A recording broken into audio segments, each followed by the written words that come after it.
Butterfield. Rock and roll. So, when I first got into being a comedian things, of course, you get up there and you get a little nervous and things of that nature. Like the first time I ever got up on stage, it kind of gave me the same feeling I had the first time I ever had sex. And it's definitely not all fluffy and shit. It's called Scared and All Alone. And quick! And yeah, very quick. Ta-da! Well, you know how they say that the number one fear of all people, or most people, I couldn't say all, but most people is public speaking. And number two, of course, would be death. And all I got to say about that is, so you're telling me if you're at a funeral, you would rather be in the casket than reading a eulogy?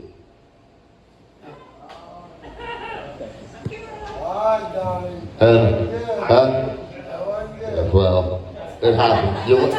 At these parties, you laughed at it.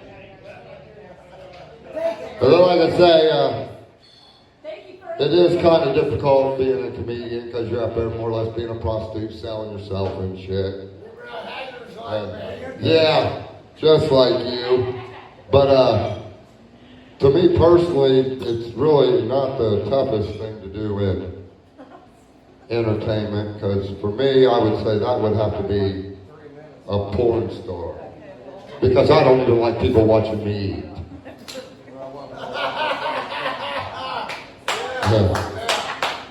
And speaking of sex and things, there's the basic rule in life that I go by. What's going on here?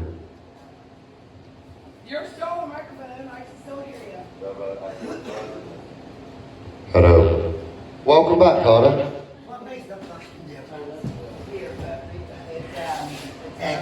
So, scared the shit out of myself.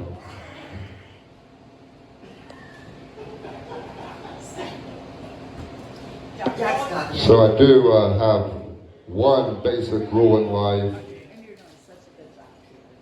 and that is that sex and food should never be painful.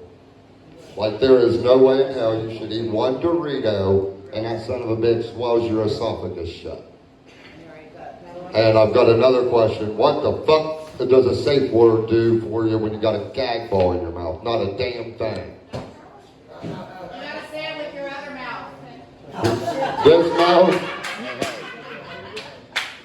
And then, speaking of that, because this one time,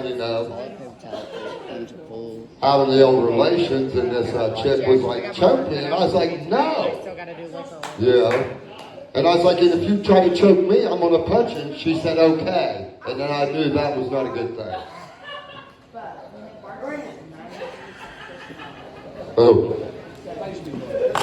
So my buddy, he's getting on me, so hopefully I tell this right, because my buddy said this joke will make him laugh, and he said, and what he said was, did you know that squirrels die after sex? And then I said, no. He said, well, the one I fucked last night did.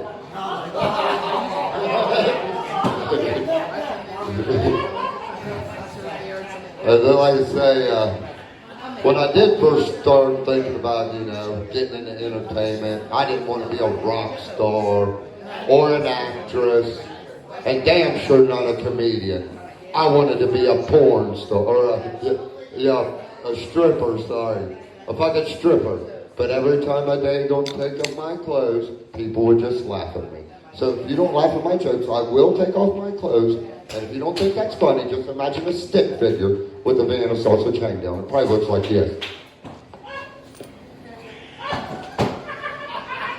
Or something relatively close.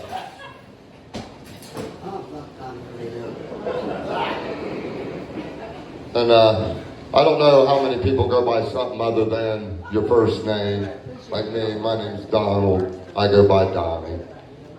Because if you think of the name Donnie, what's the first thing that comes to mind if you're from my generation normally is Donald Duck, but of course now people say Donald the Trumps, or whatever his name is. Well, I was working with this coworker, and every time I'd come to work, I'd tell her good morning, and she'd be like, good morning, Duck. Well, it's one morning I come in, and I said, good morning. She's like, good morning, Ducky. So now, this chick, gave a nickname that I hate, a nickname. Like, I felt like that workplace violence was getting ready to go on or something. And one day, this little lady said, Ducky, I got something to tell you. I said, what do you have to tell me? And she said, I'm pregnant. And I just looked down at this little girl and said, I did not know ugly people could get pregnant. I felt a little bad. She got teary-eyed, walked away, but that's why she didn't fucking call me Ducky ever again. And then there was another time I had to put a stop to someone calling me a name, and it was my beloved son. And I'm an uncle to 4 nephews, and they all call me Uncle Donnie, and my son, of course, at the time would call me Daddy. Well, this one morning, I said, good morning, Tig, and he just looked up at me, and he said, good morning, Uncle Daddy. And I just looked down at him, and I said, you cannot call me that. And he just looked up like, why? And I thought to myself, I can't tell this dude he can't call me that, because that means I banged my little sister, and now he got you. So then I thought also, I'm talking to a 4-year-old, so I just kicked that motherfucker in the head is what I did. No, I did not. Let's pick him up. I did something more humane than that. I duct taped him up and I threw him in a dark closet for about 2 hours. 2 hours later, I came back to the closet, opened it, turned the light on. His eyes were sensitive from the light and shit. And he come up running to me and just hugged on me and loved on me. And guess what? He never called me Uncle Daddy ever again. It's one of them lesson learners. But you know how they say there is someone out there worse off than you. And with this name thing, I definitely found the guy that was way worse off than me. Because one time I was working retail management, and this poor little dude come in on a sunny afternoon. And it was right around closing time. And he put his merchandise up to the counter, and I rang him in and told him the total, and he handed me his credit card. And this dude's name was Donald Dick. I'm not gonna lie, I got a little bit of pure enjoyment out of it. I did smirk a little bit. And I followed him out the door, locked it behind him, and then I thought to myself, Donald Duck is way better than Donald Duck's dick. That's a fact, yeah. It is. Yes. Don't you know, Derek? Don't you know? Well, I don't know how many people of you out there are in love. I know that Coffee and Cream's in love. Lucas and Princess Leia's in love. Well, I was in love once, but I was in love with this chick, and she'd like to play 20 questions on all kinds of crazy shit. Sometimes she'd throw you a curveball and then like pop quizzes. Well, this one time she was sick of my shit. She'd like give me a pop final exam. So we're cleaning the house one day, and all of a sudden she pops from the other side of the room. You don't pay enough attention to me. And I was like, oh baby doll, yes I do. I said, you can ask me anything that you want to, and if I don't get it right, just kick my ass to the curb. I don't even care. So I went back to cleaning, and all of a sudden she just pops out, what color are my eyes? And I sat there, I was like, motherfucker, I've never looked her in the eyes before, and now I'm trying to look at her eyes squinting from across the room and shit, and all of a sudden I just said, 36C.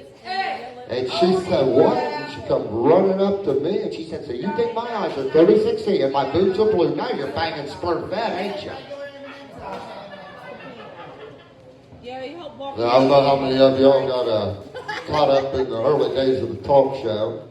You'd watch Phil Donahue if you want to listen or watch something a little intellectual. You'd watch Jenny Jones if you want to take your best friend on there and tell him you're in love with him, and then after the show he kills your ass or some ridiculous shit.